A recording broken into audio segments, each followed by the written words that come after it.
with all the complaints you have about the eligibility from the governor, have you ever considered just kind of taking matters into your own hands on some of this local control stuff and just saying, you know what, we're going to vaccinate the people we think need to be vaccinated and, come for us if you need to? Look, Aaron, we've talked about this before in press conferences, because remember that point where I was fighting for the freedom to vaccinate for seniors, for police officers, firefighters, EMTs and paramedics, educators. It was getting ridiculous. Went on for days and days. And we certainly did consider the option of just going ahead and doing it. Look, we try to respect the different branches of government, the different levels of government.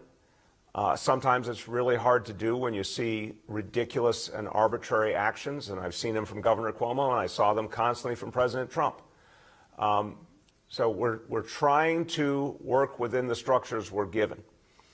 I think now we have an opportunity for potential change because, as I said, mayors around the country are demanding direct allocation with no strings attached, with the freedom to vaccinate at the local level. And we're working with the Biden administration on that. So that, to me, would be the best way to solve this problem. We have time for two more for today. The next is Kristen from the Staten Island Advance. Good morning, Mr. Mayor. How are you today? Good, Kristen. How you been? I'm good, thanks. So I wanted to ask you a little bit more about the homebound vaccination effort. You had tweeted out a link yesterday telling people who are homebound that they could make an appointment. However, it's still the same interest form that's already been up. So are people able to make an appointment for a specific day and a specific time, or is the city still only using the interest form and just collecting names? And what's the timeline between somebody filling out that form and actually getting a day and a time for them to be vaccinated? Thank you for the question, Kristen.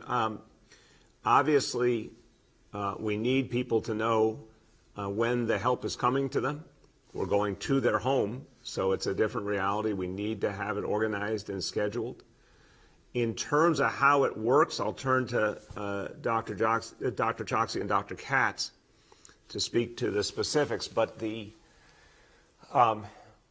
idea here is to have people sign up, get clear from the response when they will get the help, and to turn that around quickly, because our goal is to reach everyone homebound who has not been reached already by other providers and who is willing to be vaccinated. We want to reach everyone by the end of April.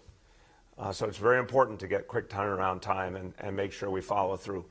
Dr. Choksi, then Dr. Katz, anything you want to add about the mechanics of how this works? Yes, sir. Thank you. And thank you for this very important question about homebound seniors.